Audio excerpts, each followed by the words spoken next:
So happy to welcome you all back on this third day of the fall conference. At this session, we'll be considering the topic, Conserving Our Grand Cacophony. My name is Mary O'Callahan. I work on disability issues here at the DeNicola Center as a public policy fellow. I'm also a visiting faculty at McGrath Institute, where I work on the FIAT program on mental health. And I also serve on the board of the National Catholic Partnership on Disability. So it is my great honor and privilege to introduce to you today two very distinguished scholars in the field of disability. We have Professor Lisa Schiltz down at the end, who was a longtime friend of the center, and Dr. Rosemarie Garland-Thomson, who is a newer friend that we are delighted to have with us. Both will speak on this topic, sort of AKA conserving disability. I'll tell you a little bit more about both speakers here at the beginning. I'll give them some time to talk, and then we'll wrap up with any questions for both. Professor Elizabeth, or Lisa Schiltz, is the John D. Herrick Professor of Law at the University of St. Thomas School of Law in Minneapolis, where her research focuses on disability rights, consumer law, and feminist legal theory. Schiltz has received numerous awards at the School of Law, including the Dean's Award for Outstanding Scholarship, Mission Awards for Scholarly Engagement and Societal Reform, and the Dean's Award for Outstanding Teaching. She was also elected Professor of the Year by the graduating class of 2007, recognized with the University Advocates for Women and Equity's Good Sister Award, and she serves on the Board of Directors for the National Catholic Partnership on Disability and L'Arche USA. Rosemarie Garland-Thomson is a disability justice and culture thought leader, bioethicist, teacher, and humanities scholar. She is a professor emerita of English and bioethics at Emory University, as well as a senior advisor and fellow at the Hastings Center, where she's also chief project advisor for the Art of Flourishing, Conservations on Disability and Technology, a project supported by the National Endowment for the Humanities. Professor Garland-Thomson has taught disability studies, bioethics, American literature and culture, and critical theory at Emory, UCLA, Howard, and Brandeis University for more than 20 years. She's a widely recognized and published scholar and mentor. Most recently, she's co-editor of About Us, essays from the disability series of the New York Times, and she's also the author of Staring, How We Look, and several other books. So welcome to Professors Schiltz and Garland-Thomas. Thank you. It is such a pleasure to be here and such an honor to be invited. It's not showing up there?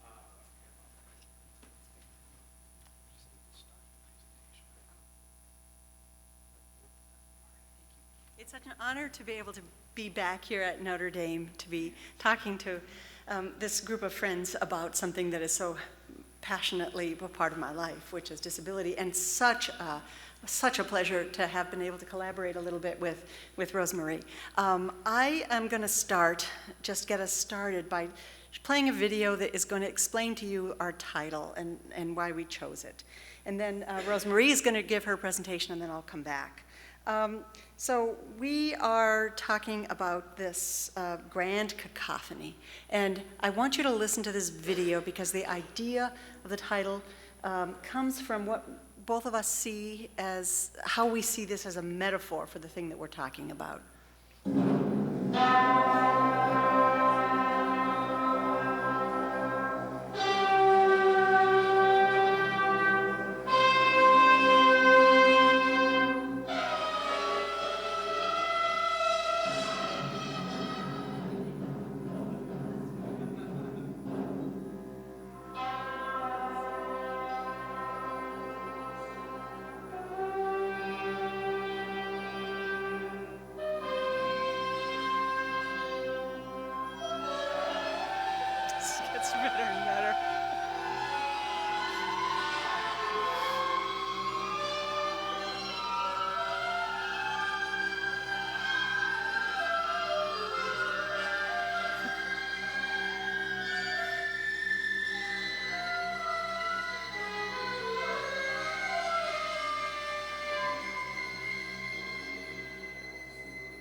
I first saw that, I thought it was the funniest thing I had ever seen. It intrigued me.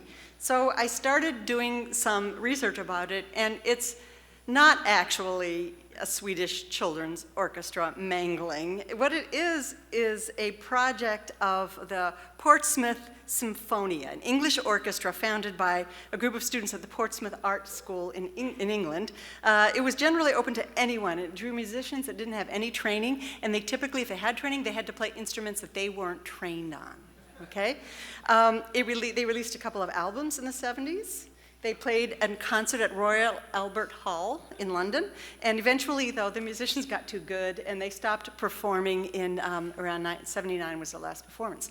So when I first watched that, I didn't know that, right? I thought it was the funniest thing I'd ever seen. It came at a time, because I've been to middle school band concerts, and this was like middle school band concert to the nth degree. You could just imagine those kids, and it was so vibrant, right, and so strong. It almost made me weep with tears. I thought it was so funny. I kept playing it. It came at a very stressful time in my life, and I just kept playing it, and it made me laugh every time. Then when I got the explanation for it, that's why I researched it, it intrigued me even more, right? When I knew what was really going on, it explained the intensity of the humor. This was so much funnier because the people who were playing this music did it with such gusto and confidence. It was so intensely awful, and that's what makes it so funny, right? It could really only be that bad if it were done by people with confidence. They were doing something they knew how to do, playing music, even if they couldn't do it the right way. And the metaphor that I see on this is that it's a metaphor for allowing people with disabilities to fully be themselves in life, not silenced if they're not technically proficient. Given the chance to play all the instruments they are given, fully and confidently, in their own way. And the result was obviously not a conventionally beautiful symphony, but it was an absolutely brilliant piece of humor.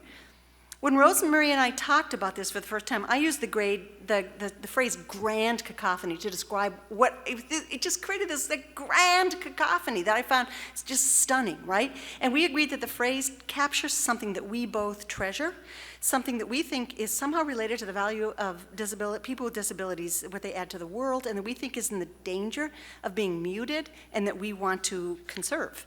So I'm going to turn it over to Rosemarie to continue our conversation about this. Thank you, Tech. Thank you, Mary. Thank you, Lisa. Thank you, Carter. Thank all of the staff of the DeNicola Center and the members of this community who have come here. It's been a wonderful experience for me. This is my first time to attend the conference, and I'm honored to be able to share my work with you and to share this podium with my new friends. So I could have called my presentation here Playing on Our Own Instruments, but I decided instead to call it Changing the Story, which is an undertaking that I have been working on for a long time in my work as an English teacher. Which means that I work with narrative, I work with stories. And so I want to tell you some stories about disability, some of the old stories and some of the new stories. And I want us to think about the project that I've been working on along with other people for quite a while, and that is the concept of conserving disability, using the logic of human biodiversity conservation, and thinking about the importance of keeping disability and people with disabilities in the world. So that's what I'm after here. I have a PowerPoint presentation, and my intention is to create as fully accessible a presentation as I can. So this presentation will be available to you in 3 forms. The first form is my voice. The second form is the video that the folks in the back are making of this presentation. And then the third form will be the PowerPoint presentation. And that will be made available in the form of a PDF for anyone who wants it. And Justin has agreed to somehow distribute it for anyone who wants that form of the presentation. The purpose of this, of course, is that multiple modes, multiple forms are most accessible to a wide variety of audiences. So this is what I'm after here. So, changing the story, conserving our grand cacophony. We had a lot of fun planning this. So, I want to begin with what is a slogan or a fundamental truth of disability history and disability studies. This comes from Douglas Bainton, and it is the idea, or the truth, if you will, that disability is everywhere once you know how to look for it. So much of the work that I've been doing and other colleagues in disability studies, many of them are in this room, are teaching us all, giving us pathways to find disability as it is in the world and in the human community. So I'm going to offer you 3 definitions. These are my definitions of disability that you can think about as you go about your lives and your work finding disability. So the first, and I'll read my text here, is the human variations we think of as disabilities are part of the human condition that occur in every life and family and are a theme in all art and culture. And in this PowerPoint presentation, I very often have images, always with captions. The images are simply one version of something that presents the idea on the particular slide. So sometimes I will talk about those images, and sometimes they will simply be there as an augmentation for people who prefer to get an idea visually or through text.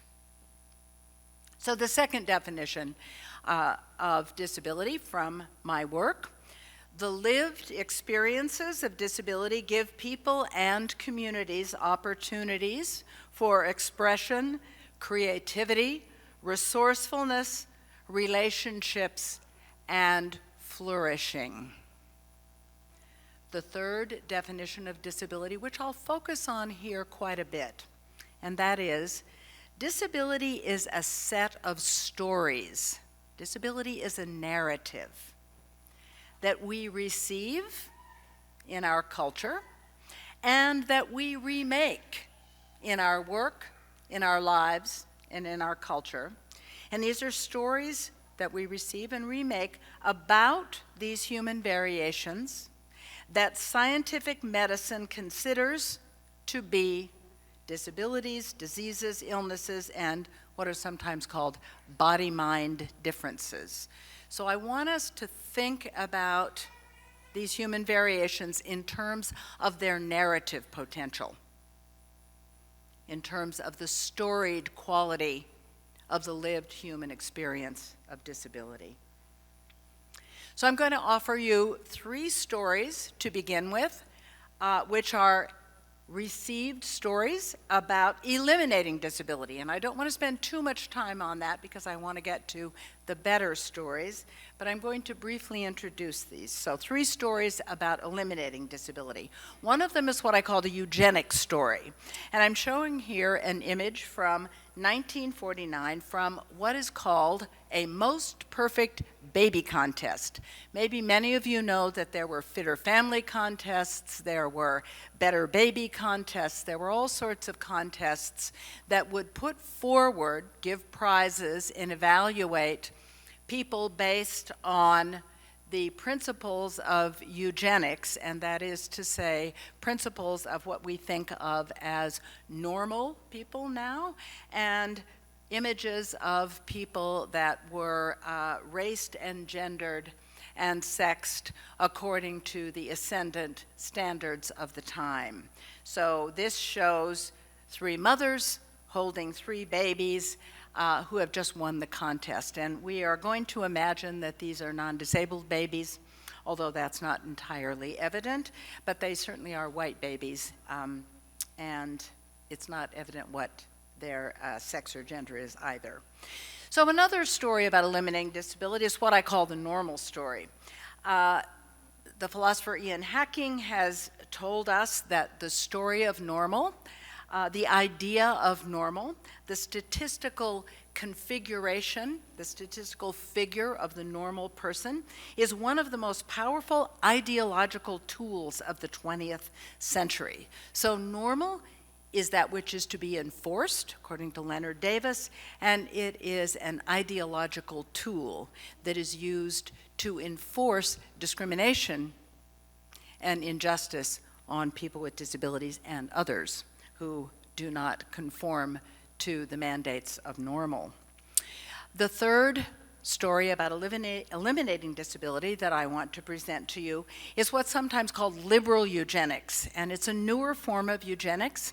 I'm not going to spend a lot of time on it, but I'm going to give you an example of the way that liberal eugenics still has some traction in the world. This is the cover of a book by Peter Singer, perhaps the most well-known philosopher, certainly in the United States now, from a 1985 book called Should the Baby Live? The Problem of Handicapped Infants. And in this book, Singer affirms and says, and I quote here, "We think that some infants with severe disabilities should be killed." Now this is a provocation, but I want to bring it forward. This comes from 1985, and there are many liberal eugenicists or liberal thinkers who still ascribe to this understanding of disability and the role and place of people with disabilities in the world. So, on to better stories. These are stories that I want to offer you, and I have a lot of them, that are stories about conserving disability, and they fall into several categories. First of all, I'm going to offer you some definitions. So my PowerPoints serve as a kind of visual bibliography. So I will have some slides that will have bibliographical citations and a lot of words on them. But I'm going to offer you my definition for what I call the case for conserving disability here.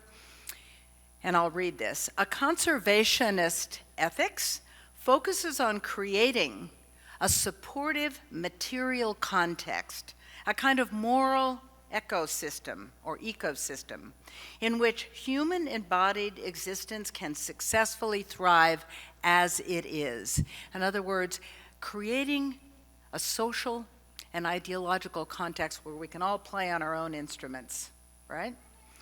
So a conservationist ethics, I want to suggest, aims to strengthen the cultural, the political, and the institutional climate in which people with disabilities can, that's a mistake, most effectively flourish. So those are my definitions for you in the case for conserving disability. And this is a bibliographic citational slide. There are a couple of articles that you may want to take a look at that are from this. So here's some of my stories. I think I have 3 of these stories. One of them, these are stories about conserving disability, is what I call the human rights story. And I'm showing here an image of Eleanor Roosevelt from 1948 holding the United Nations Declaration on Human Rights, in which the Declaration says, all human beings are born free and equal in dignity and in rights. This is from 1948. We have later, of course, whoops, let me move here. We have later, of course, the inheritance of this first Declaration of Human Rights, and that is the Convention on the Rights of Persons with Disabilities that the United Nations has launched, as well as a whole series of laws, for example, the Americans with Disabilities Rights laws. Now, these are rights-focused laws that have given us an apparatus, a scaffolding of equality and dignity that we can use to reframe the way we think about disability. So let me mention a few more other participants in this human and civil rights understanding of disability. I'm showing an image here of Helen Keller, who was very much an activist. You may know that Helen Keller from a very early age was deaf-blind and was an activist for disability rights and disability equality, as well as other political equalities. So Helen Keller was an important contributor to this initiative. I also want to mention Hannah Arendt. We've had a lot of presentations on philosophy over the last several days, and Hannah Arendt, I think, is a very important philosopher of politics and social ethics. And Arendt has said to us, given us something that I think is really helpful in understanding a human and civil rights concept of equality and fairness and justice. And she says, political regimes ought not to determine who should and who should not inhabit the world. And of course, she's not talking necessarily about disability per se conservation, but she's talking about the right to life and the right to inhabit the world. So I wanted to invoke Hannah Arendt here. The civil rights movement in general, as I have suggested, has given us an apparatus of laws and practices and policies that have made it possible, for example, for me to be in this room, but also for many of us to have a fair and equal access to education and to participation and opportunities, participation in the public sphere. I love this image I'm showing. It is an image from the disability rights movement, some kind of a march, probably in the 1970s or 1980s, I don't know for sure. A bunch of people in wheelchairs, protesting, of course, and they're holding up a banner that says, "Injustice everywhere is a threat to injustice anywhere is a threat to justice everywhere," and it's a quote from Martin Luther King Jr. What this illustrates to me is a principle that is often called intersectionality, which I think is a very useful term. It's the idea that we can think about ethics and rights in one register, which might be the register of race, for example, which is what Martin Luther King was interested in, and we can take that same logic and apply it to another register, and that is what these protesters are doing, and that is applying it to the register of disability, liberation and disability rights. I already showed you the image of the ADA, the Americans with Disabilities Act, and the UNCRPD, which rolls right off my tongue. The last image I wanted to share with you is a really important image for me. This is a photograph of a friend of mine whose name is Haben Girma.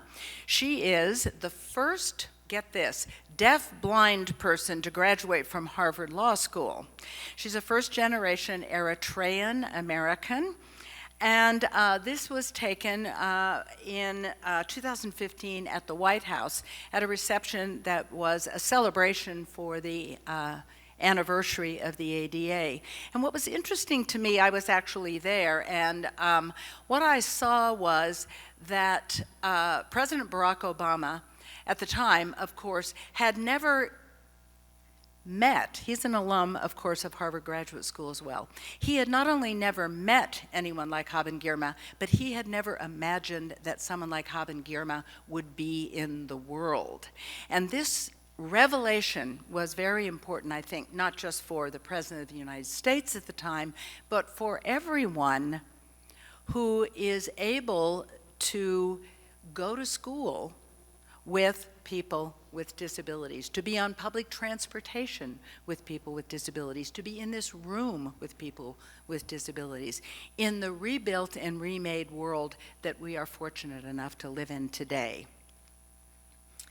So I want to talk about another register, and that is the designed and built environment disability story. That's a little bit awkward, but I want to talk about the remaking of the world through design. And of course, the thing that gave us the remaking of the world to start with is the International Symbol of Access, which guides any of us now to accessible pathways in the public sphere where people with disabilities and everyone else, people with strollers, I can tell you that, and bicycles, can enter freely.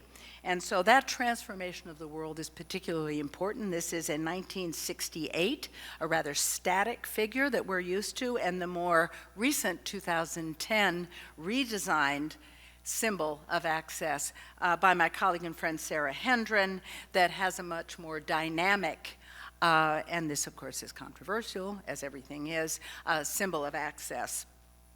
I wanted to mention particularly to this audience something that I'm working on recently, and that is an architectural feature that has existed in human civilizations for centuries, since medieval times, and that is something that's called a foundling wheel.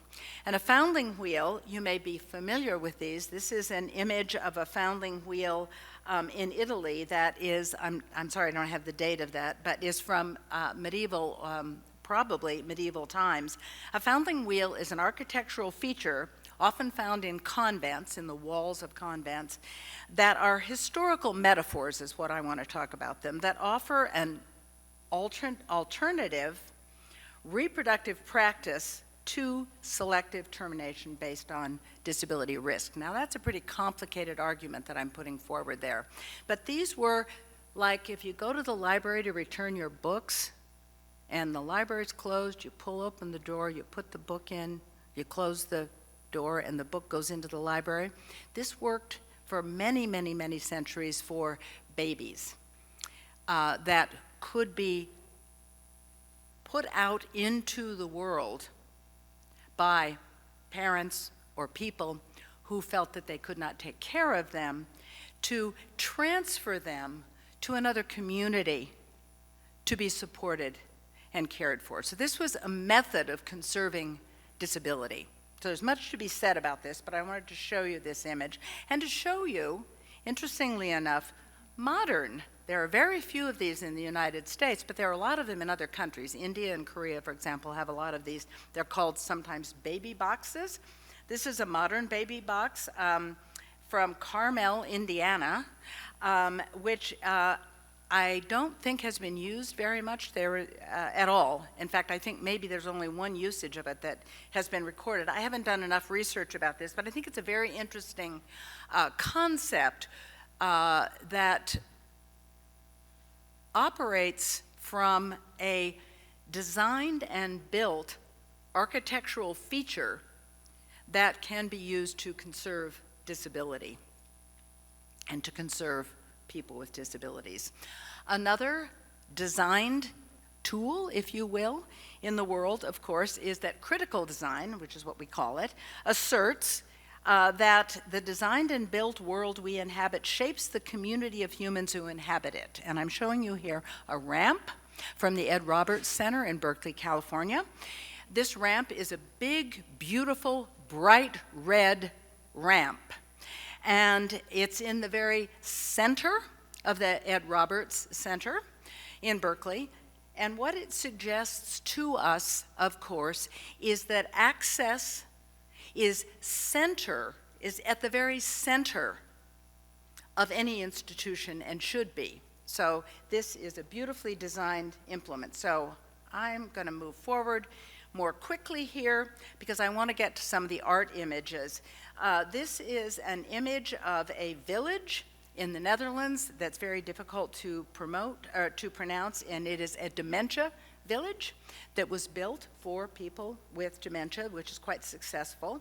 And I wanted to show you in particular this designed and built implement. A woman that I know named Jasmine Duckworth said to me at a conference on theology and disability, she said, "Do you have any mittens?" So take a look at my hands. I said, "No, I don't have any mittens." She said, "I'm going to knit you some mittens." And so she traced my hand and she measured it and she knit me those mittens and she sent them to me. And I thought it was a gesture of welcoming. This is a Christian woman who works at a Christian organization. A gesture of welcoming and recognition that I found extraordinarily moving. And I wanted to share those with you. They're beautiful. She said, "What color do you want? What do you want them to be made out of?" They're bespoke. Okay, I'm going to skip over this a little bit, but it's in the PowerPoint. I wanted to talk about care ethics as an approach to conserving disability.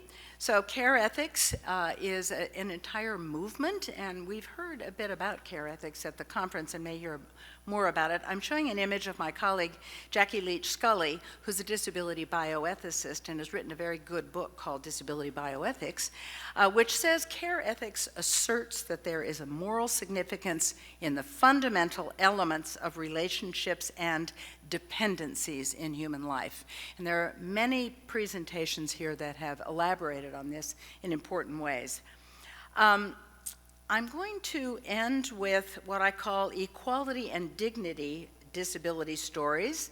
I wanted to briefly mention, of course, the critique of modern individualism that many of the scholars who are important in this organization have put forward, but I will move on from that. I'll skip Hannah Arendt, and I want to talk about Pope Francis and the equality disability story of Imago Dei, which I think is a very particular and very truthful and useful story that can be used to conserve disability in the way that I'm imagining it. And I'm just investigating this recently, so I don't know a lot about it. You probably know more about it than I do, but there are many, as you well know, Catholic human rights covenants, I've listed some of them here, that are important for disability conservation, because some of the greatest threats to people with disabilities are practices such as selective termination or abortion and euthanasia, and we've had many presentations here. Okay, I've got 2 minutes. I want to put forward to you a really important book in disability theology called The Disabled God by Nancy Easlin. If you haven't had an opportunity to read this, I would suggest that it's a really good place to start to take a look at disability theology. Another book, there are many visual stories. I want to emphasize art now for the last couple of minutes, and I may take a minute or two more, by sharing with you some art that I think contributes to the concept of conserving disability. This is called After Madonna on a Crescent Moon. It's a piece done by a colleague of mine, Catherine Sherwood, who is a woman who, after a stroke, was paralyzed on her right side and she was an artist, and needed then to learn to do art differently with her left hand, and she changed her art practice entirely when her body changed. And one of the things that Catherine Sherwood does in all of her art is that she uses images, which are x-rays of her own brain after having a stroke, to stand in for the faces of the figures that she works with. So go to her website, take a look. This is one of her newest works, which I think is quite beautiful, in which she has a Madonna here that has this unusual and difficult to recognize face, as well as the child, who also has a face made from the image of Catherine Sherwood's brain x-ray. Another piece of art I wanted to show that is art by a person with a disability. This is a self-portrait by the artist Riva Lehrer. It's called 66 Degrees. She has done many self-portraits. Riva Lehrer was born with spina bifida, and this is a self-portrait which reveals. This is Riva Lehrer in a beautiful pond, a kind of baptismal setting here, if you will, in which she displays the truth of her body, that is to say, her scarred back, and at the same time that she reveals the truth of her own body in this self-portrait to you, the viewer, she is also suggesting to you that a person like her can have an extraordinarily meaningful and productive life, and that's what this self-portrait, this revelation, if you will, I think demonstrates for us. And this is a wonderful piece on the left that I found in Warsaw of Christ pointing to the wound in his side. And Mary may have something to say about this a little later. I am trying to do some work on the figure of Maria Lactans, that is to say the nursing Mary, to think about care ethics and the sustaining of the body as a visual ethics that we might find in the record of art, particularly religious art in the Western tradition. And I want to end with the figure of the Pietà, which is quite familiar. I'm showing here Michelangelo's Pietà in the Vatican, as an image of what I call care ethics, where we have a sacred iconography of the care of the body, in this case the care of the dead body. With the Maria Lactans, we have the care of the infant body, and to show you some images of how the Pietà has been brought forward through illusions to take on new meanings. And so I have two examples of this. This is a sculpture from 2007 called Pietà. It's done by the Australian artist Sam Jinks, where we have a really interesting reversal, a really interesting rewriting of this scene, where instead of having the mother looking upon the son, we have perhaps the son, or at least a man, looking upon a figure, an aging figure, an old figure, with the same expression of reverence and the same bodily choreography. So that's one allusion to the Pietà. This is another, which I think is very powerful, from 2018, Tylon Sawyer's Pietà, where we have a black woman staring out, perhaps with accusation, at the audience, holding on her lap a boy in a black hoodie with an American flag in the background. So those of us who are interested in reading art can take something from this. I'm going to move ahead because I want to share one more image, two more images, if I can take a minute or two, which focus on representing with dignity and great humanity, in my view, people with Down syndrome. So as many of us know, we could make the point that people with Down syndrome represent the iconic figure of people with disabilities who are threatened by the reproductive practices of testing and the possibilities for termination. As many of you know, there are some Nordic countries that have announced recently that Down syndrome has been eliminated as a disease, and of course, along with that comes eliminating an entire community of people.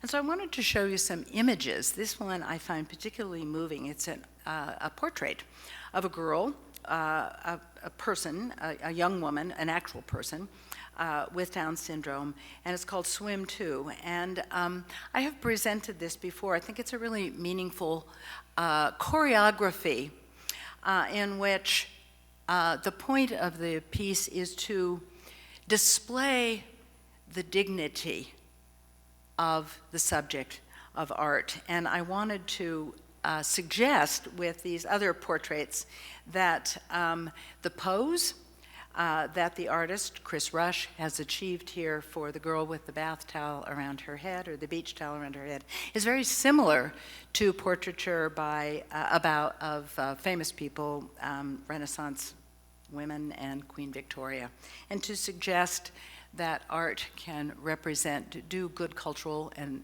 moral work through its capacity to represent human dignity. And we'll end with "We Can Do It" posters. Actually, I'm going to do one more slide. I want to show you the artist Judith Scott. So Judith Scott she died a few years ago, but she was a woman born with Down syndrome, autism, and she didn't ever speak, but she went to creative growth in Berkeley, California, and started rapping with fiber, and ended up rapping and rapping and rapping, and becoming one of the most well-known and accomplished, if you will, sculptors of the 20th century. And so this is a very moving portrait of Judith Scott holding, embracing one of her own sculptures. It's a black and white photograph that is very well known. And this is, and I'll end with this, this is one of Judith Scott's pieces in which she has wrapped a chair and the wheel of a bicycle or a wheelchair with the fiber that she uses. And it's a very beautiful piece that was displayed in an exhibition that I was able to see at Davidson College in 2009. So we will stop with Judith Scott. Thank you.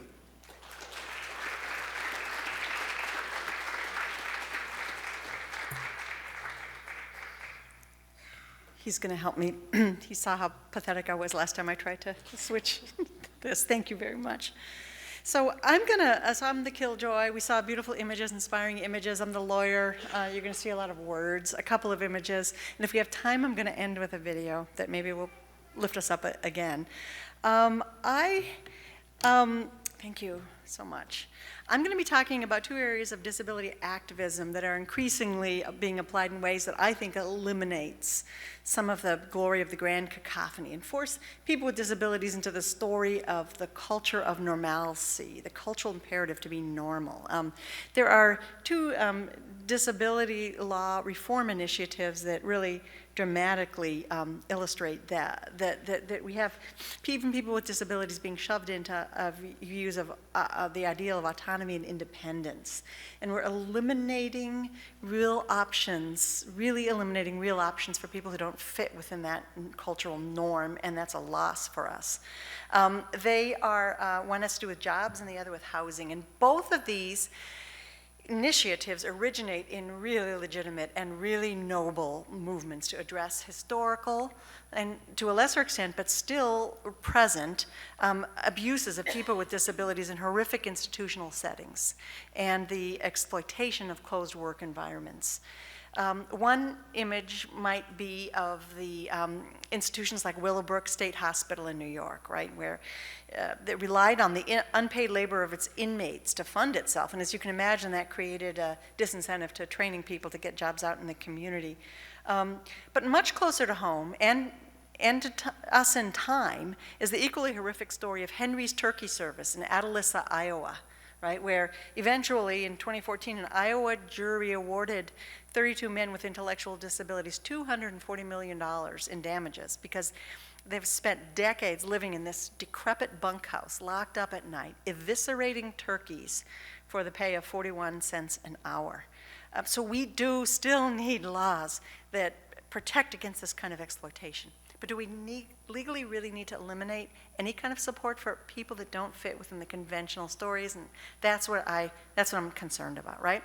So conserving disability in the workplace, there are these developments that are legal and mostly regulatory developments that are increasingly moving toward eliminating all support for employment of people with disabilities that don't fit within the model of the ideal worker, the ideal male worker, right? It's a concept from feminism brought about by the scholar Joan Williams, that our norms of employment are all in feminist literature, right? Structured, our labor market is structured around the ideal worker, typically a male who is independent and has no caregiving responsibilities. For decades, and that idea is taking hold elsewhere, right? It's happening in the context of the elimination of sheltered workshops and below minimum wage employment. Over the past years, there's been a movement to do this, right? To close settings where people with disabilities work together, doing work that's typically at something that's less than minimum wage. So there's two aspects to the shelter. There's the physical segregation, and then there's the figurative shelter of the employers being able to pay less than minimum wage. And there's constant pressure to eliminate anything like that, even like that, right? let me be clear, I fully support a critical and careful look at any kind of situations where employers are paying less than minimum wage to any person with a disability who's capable of doing work that should be paid at the normal wage. And I fully support efforts to identify people who might be isolated in segregated settings and get them out into the community. But I don't think that there's just no justification for exploitation like Henry's Turkey's workers, right? But there are people, it is really true that there are people with disabilities who are not capable of that kind of work that's competitive out in the community or comfortable in the hullabaloo of the world of commerce. And the pressure to recognize only one kind of work as legitimate or noble or enhancing of dignity is having the effect of eliminating work arrangements centered around a different kind of vision, a vision of work as something that is ongoing participation in God's creation, having both a subjective and an objective dimension and a social dimension, right? So this is what is happening, right? What's happening is through this elimination of this exception for the exception from the minimum wage law. And it's a statute administered by the Department of Labor, but it gets effectuated through vocational rehab offices in every state. And the vocational rehab offices are encouraged to work with people to find possibilities of integrated competitive employment. To take anything other than a job that's competitive integrated employment, you have to prove that you can't do competitive integrated employment. In my state, that means you have to go to 3 work sites and fail at them, right? Which is problematic for somebody who, it's a little bit violative of dignity. But what happens, right, in reality is what's happening is the creation of 2 kinds of classes of people with disabilities in the employment market. There are those who are capable of competitive integrated employment, and there's lots of great support and growing support for them, and it's wonderful. I'm not against that.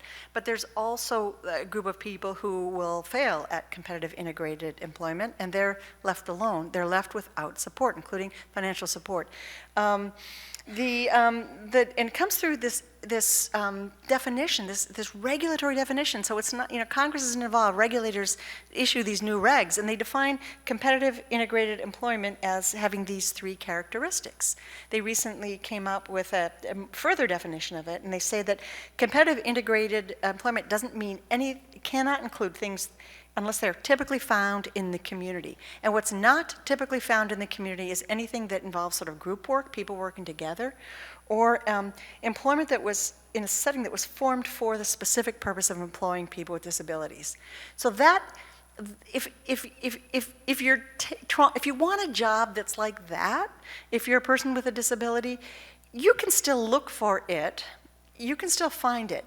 But then Voc Rehab cannot have any funding or give you any support in finding that kind of a job. And those kind of jobs are being eliminated. The problem practically is that the studies are showing that jobs are being eliminated that people with disabilities used to have.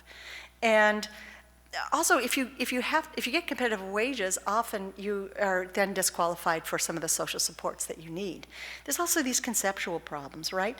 It ignores entirely the subjective dimension of work. There's more to work than the money we make of it. It ignores entirely the social dimension of work, right? And it flies in the face of the growing literature of the importance of working together in teams and working together in collaborative environments. That is the stuff that people without disabilities are clamoring for, but people with disabilities, that is like legally being eliminated as a possibility for them, right? That's really happening. Same kind of thing is happening in homes, right? Most people with cognitive disabilities live with their families. And they mostly can't afford homes because of the employment rates for people with disability, which are much lower than for the general population. So most of them have to rely on Medicaid funding for supported housing. And the Medicaid funding that's now being available is only available for settings that meet the HHS's definition of home and community-based setting. These are great, really wonderful criteria. And the HHS has specifically really had to fight to resist outright blanket on any kind of housing situations that have more than 4 people, any kind of a group home with 4 people or more. They continue to resist it, but states are implementing that. So states all across the nation are just saying, we're not going to give any financial support for any kind of a housing situation that has more than 4 people living in it. There's a moratorium on that in my own state, and there are in other states too. So, what are the problems with that? The cultural imperative to be normal is leading to the valorization of living independently. So the funding is going for you if you can get an apartment on your own and pay people to come in and help you live alone. Other kinds of funding and other kind of options are just, they're being eliminated, they're being shut down. Is that really how any of us would choose to live, right? I think probably not. And so we have Vivek Murthy, right, the Surgeon General, who recently announced that there's a public health crisis. There's an epidemic of loneliness in our society. We all know that. So why are we telling people with disabilities that the ideal for you, the only thing that we're going to really support is you living alone in an apartment with paid caregivers? It doesn't make any sense. It's eliminating what other people need and what other people want. And I think it's really ironic that, there's all these other things in our society that are presenting options of co-living. And the progressive view of housing is that we should have alternatives, intergenerational housing, unmarried people living together in family-like situations. But we are telling people with disabilities through the regulations that that's not what you should be wanting. You should want to live alone in an apartment with paid caregivers. So I just want to end. Do I have time to do this? Okay. So that's my spiel. That's what I'm talking about. There's a real danger of the elimination of the grand cacophony. I'm going to show you another example of grand cacophony and why I think it is really, really important to. I think I can just do this. Okay, go ahead. That's my son Peter at a Miracle League baseball game, running the bases, which he always does, no matter where the ball went and how it got cut. So look around at the chaos on that field.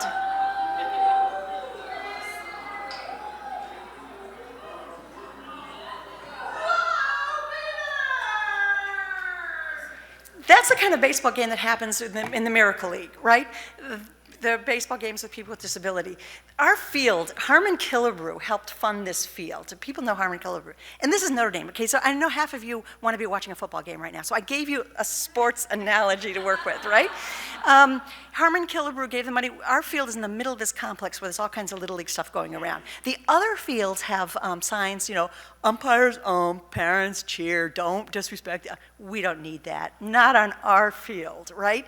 You saw the chaos. You saw all those people just like milling about, and there were all these volunteers that want to help, that help us out. We play 2 innings. Both teams get up twice, everybody bats, everybody hits, everybody gets a run. That's the rule, right? And Peter takes it literally and runs every single time, right? Immediately, all the bases. Right after he ran in this game, it was cold, right? You see he's got his little hoodie on, it got really cold. This place was just in chaos, but it's always like that. There's always just people having fun, and you saw the cheers when he got home.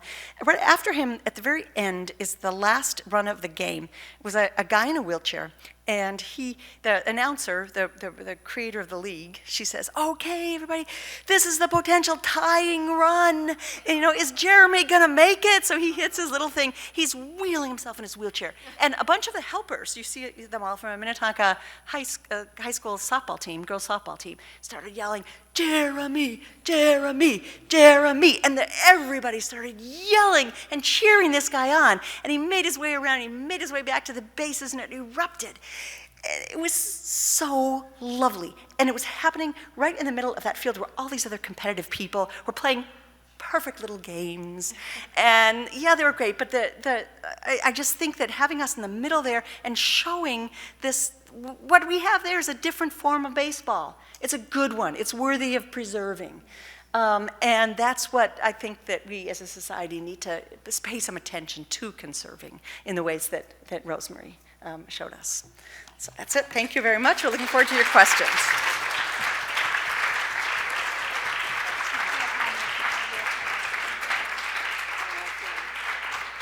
Thank you so much, Rosemarie and Lisa. If you would please join me in thanking both of these wonderful scholars.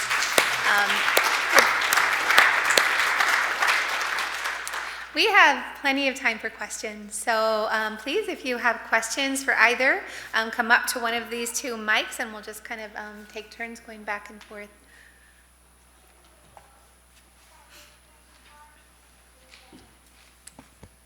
Okay, Hello. we'll start right here. Yep. How you doing? Ben Conroy, University of Chicago. My question is about the baby boxes concept, and particularly about the role of adoption in this whole discourse.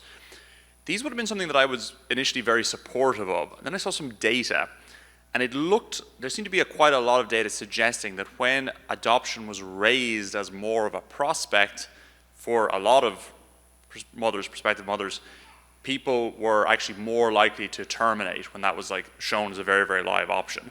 That often when people were considering that possibility of being separated from their child, they were more likely to think, I'd rather not have a child at all. And so in that space, a lot of the advocacy has shifted to trying to help empower people to parent their own children, where possible. Obviously with adoption as a fallback and a thing that can be a really good thing, but decentralizing it a little bit. I sometimes worry about stuff like baby boxes, particularly as applied to people with disabilities, that it might have a sort of a similar effect. That while the intentions behind normalizing these might be really, really good, might it inadvertently create a sort of a sense that actually parenting your own disabled child is something that is like a really, really huge expectation, or something that seems really impossible or unrealizable. And I guess I just wonder about that particular feature of the conserving disability architecture, and how to balance the risks there. No, thank you for that important question. This is why I wanted to use the baby box as a metaphor rather than an actual implement or tool or solution, and to put it in historical context. And to use it as a metaphor for the idea that a baby, and I could spend a lot of time talking about Hannah Arendt in relation to this, but I won't go there right now with you. But the idea that a baby is the possession and thus the responsibility of the mother, the woman, is a relatively historically new idea. When children historically were thought of as economic benefits, they were typically owned by the father. Now, in modern late capitalist societies, when children are no longer understood as economic benefits, but are understood as economic liabilities, they now belong, of course, to the mother. So what I was trying to imagine is, as I said, a metaphor, a conceptual idea that a child does not necessarily have to be understood as the burden, the responsibility of a woman alone, but might be imagined as deliverable in this metaphoric way into a community of receiving hands that would care for a child. And then I began to read that which I think is really interesting, there is a law in every state, perhaps everyone knows this, that you have to have a place to surrender a child. They vary from state to state a lot, and then there's a lot of controversy about anonymity and how much anonymity to have, and also what kind of information. So it's very controversial and very interesting. But I live in California, and so what the law is in California is that a baby can be surrendered to any fire station or police station. I just got to thinking about the scene, right, of the knock on the door. and the fireman opens the door, and it's, it's like a Dickens story, and there's a baby in a basket, or a woman that says, "Here." And I'm fascinated by the narrative and maybe even cinematographic possibilities in thinking about this idea of a community of receiving hands.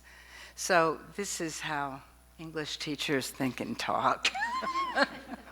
But I really do appreciate what you have to say, because I think that somebody, a sociologist or a researcher in healthcare ethics, should look at this information, which I didn't know about, of course, because I'm all about stories and pictures, that says what you say, and try to figure out the logic of what you're saying. I can kind of imagine what it is, but I think it's really useful to find places to have broad public conversations about just this, and how to get those conversations out of courts and out of academic settings and into places in the public, churches, public centers, where we can talk together about how to conserve disability. Thank you. Thank you. Hi, my name's Elizabeth, and I'm a student here at Notre Dame. My question is, how would you define human flourishing, and is human flourishing for disabled persons different than human flourishing for humanity in general? And if so, should we align those two visions or not? Are you asking both of us, or Yeah. do you want to start? I'm a lawyer, not a theologian, and I know that all of you from Notre Dame especially have better definitions of human flourishing than I'm going to come up with, and Aquinas has them and everybody else has them. I just think it's sort of living your life to the fullest potential that you can with what it is that God has given you to do, what the situation that He's put you in, right? That's how I would define it. No, I think it should be the same definition for people with and without disabilities, and I think that's why I'm concerned about sort of supports for people with disabilities all being channeled to sort of one vision of how you are with a disability. And it happens for really good reasons. We do want to empower, we want to ennoble, we don't want to take voices away from people, we don't want to infantilize people with disabilities. But when it comes at the expense of ignoring that there are people in this world who have disabilities, who don't fit within the mold of the ideal, that it's dangerous and bad, and what practically happens is that those people are left without any support, and those people are left living in their homes as long as their family can take care of them, and when their family dies, living in less than optimal situations. And so I think that the supports for people with disabilities can't be swept. We can't let the whole system of support for people with disabilities get too much carried away by disability rights advocacy that valorizes only independent life, because that's problematic. Well, I think that you should write your senior honors thesis on the art of flourishing. I have worked on a number of projects with the Hastings Center, which is an independent bioethics institute in upstate New York. And most recently, we did a series of 6 video presentations that were entitled The Art of Flourishing. And each of those presentations was composed of 3 people with disabilities who told their stories, talked about, there were 6 themes, I don't remember exactly what they all were now, but it was about showing stories, showing narratives, having people with disabilities, a wide range of disabilities, telling the story of their own flourishing. So flourishing is a term that is, I think, most robustly defined and put forward in the philosophical tradition, in philosophy. We didn't ever talk about it in literary studies, but I think it's really a beautiful word. And as I suggested, I think that what's perhaps most productive about flourishing is thinking not so much about what it is, but what conditions or what environment is the word that I like to use, what sustaining environment is necessary to allow people or to sustain people to lead a life of flourishing, whatever that might look like. And certainly that would have to do with relationships. It would also have to do with having enough access to economic resources, because there is a threshold of economic support that is necessary for any kind of human flourishing, because we are embodied beings and we need shelter and food and relationships. So it's a complicated term, but I think it's a very evocative term and one that is important for us to use and to think about what conditions are necessary for human flourishing for all people. So, All right, thank you. and send me a copy of this senior honors thesis. Okay, you can get my email. Thank you. I loved the example of that bright red centrally located ramp, because it stands in such contrast to, usually it's go around the side, we've tucked the ramp over there. And really ugly and made out of aluminum. Really ugly, yes, totally functional, as though beauty has no role in functionality. And it reminded me of my friend who has Meniere's and has a cochlear implant, and she has custom art wraps for it, versus the manufacturers assume you want something flesh or hair toned so that no one notices it's there. So I was really curious, in the context particularly of segregated or tailored work environments, what does kind of an exuberantly visible but separate work environment look like? And Rosemarie, I'm up for any other examples of just exuberantly visible accommodations as opposed to shamefully private accommodations. Thank you. Well, I think not segregated, and in situations where there are people with and without disabilities both working, right?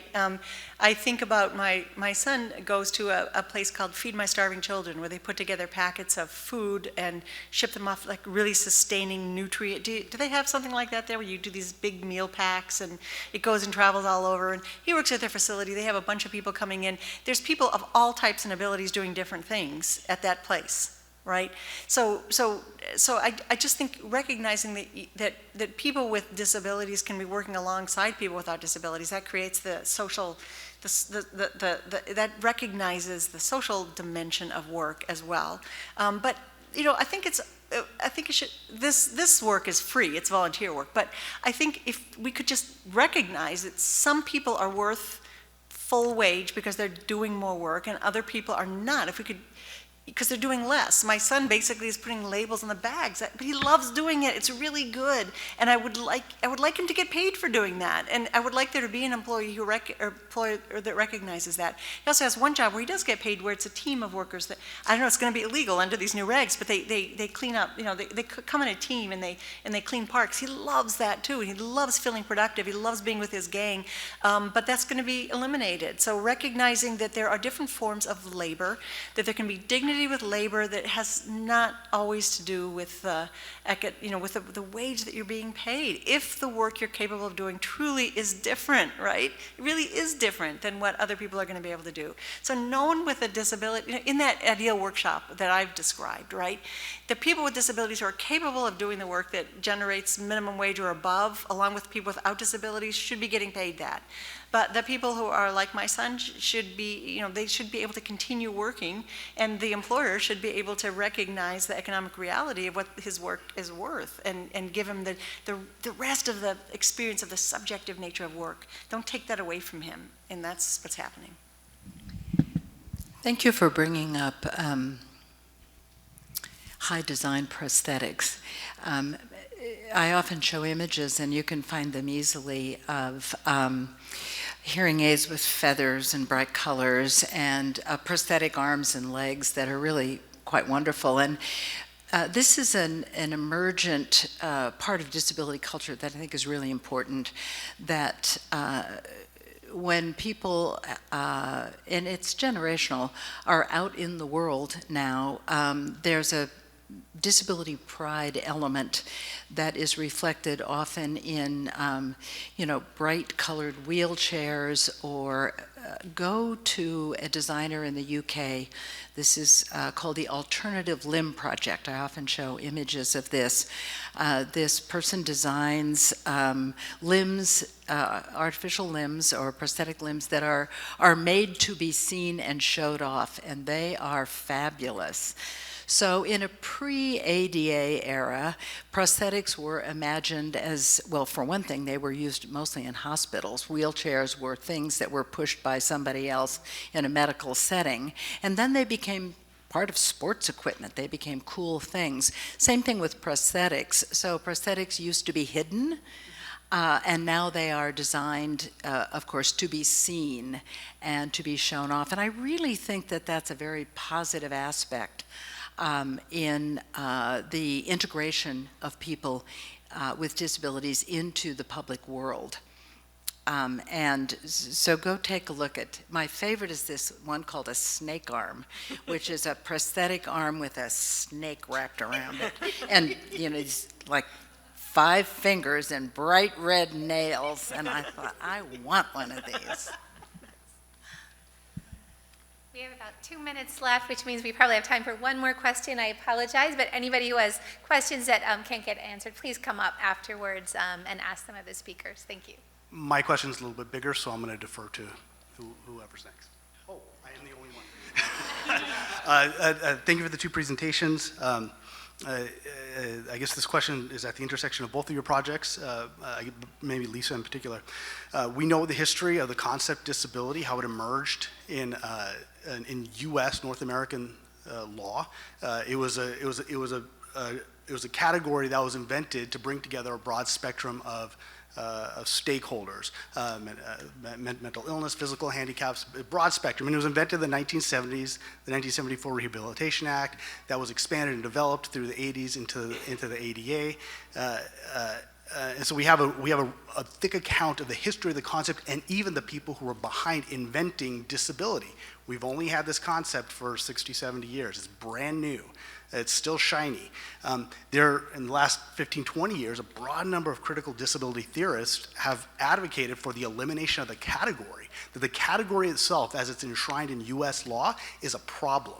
That the category itself is something that needs to be erased because the category holds together and obscures distinctions that are essential to recognizing and engaging human beings as persons in the broad spectrum of capacities and abilities and all the various ways we present ourselves or our bodies present. So I guess primarily, Lisa, like all this controversy around the concept, it's there. What do you think about this puzzle of this new concept which is abstracted and not entirely connected with the realities that people live every day? There's a lot in what you said, a lot of thoughts that I would want to share. There are some issues with, there is a difference, I think, between the categories of people with cognitive and people with physical disabilities that is not really recognized in the law and probably ought to be, at least to some problems. I think that it's true that the disability rights activist community is typically not people with cognitive disabilities. It's people with physical disabilities who have really, really brilliant, sharp, wonderful, wonderful activist minds. But that creates some problems. There's some rhetorical things that go on in the disability rights movement, like nothing about us without us, that leads to the silencing of alternative voices that can't speak for themselves. If you have a cognitive disability, you really don't have the capacity to advocate as forcefully for what you need. You're not in the room saying, I would rather have a sub-minimum wage job and have a job, because you can't talk, right? So if you insist on something like rhetorical, like nothing about us without us, that means that nobody else can advocate for that person who can't advocate for themselves. That means nobody can. So there's a lot of really good stuff packed in there that I've written about or thought about and want to think some more about. But practically speaking, yeah, it'd be great if we could eliminate the need for any law that labels anybody anything. But all of our civil rights laws have to do that to protect people. And the civil rights laws that we have for people with disabilities are fantastic and powerful. They don't go far enough, but they're good. And we need to say what we're saying. We need to protect them from discrimination. I think that one of the things that I see at my own law school is the exploding numbers of students with disabilities who need accommodations. And I'm associate dean right now, so it's problematic for me because I got to like figure out ways to implement all these accommodations. But I think it's such a triumph.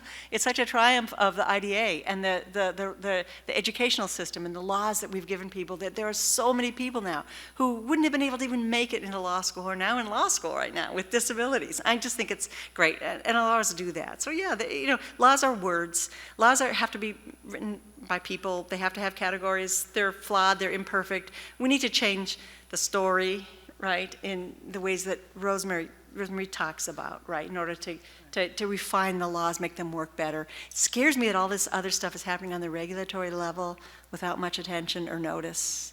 And, hopefully we can start. Something too. Yeah, thank you, Lisa. That I think it's important to frame it this way, that the civil and human rights laws, the ADA in particular, constituted a protected category of people. So it's a legally created entity that you have to qualify to be in, and that's what makes the category of people with disabilities an unusual category. But what it does, which is so important, is that it qualifies you, or a person who can qualify in that category, to do two things. This is under US law, and that is request reasonable accommodations and sue for discrimination. So by constituting that population and by giving a person who qualifies to be in that population those two capacities or rights, that gives them tools to be able to access the opportunities and undertake the obligations of full citizenship and membership in communities. So it's that, asking for accommodations, which is what's so important in my view for people to be willing to take on the stigma of saying, I have a disability, in order to request accommodations, because we run into a barrier or barriers in life eventually. And this is what people need to know, in my view, is that there are those barriers there. You will find that barrier. It will be right there in front of you like a staircase if you had used a wheelchair. And that's when you need to identify as disabled, so you can ask for accommodations, reasonable accommodations, know how to do that, know that those are your rights. So that's what's important about it, in my view. Thank Well, you. it's not Thank just you my so view. much, everyone, for coming.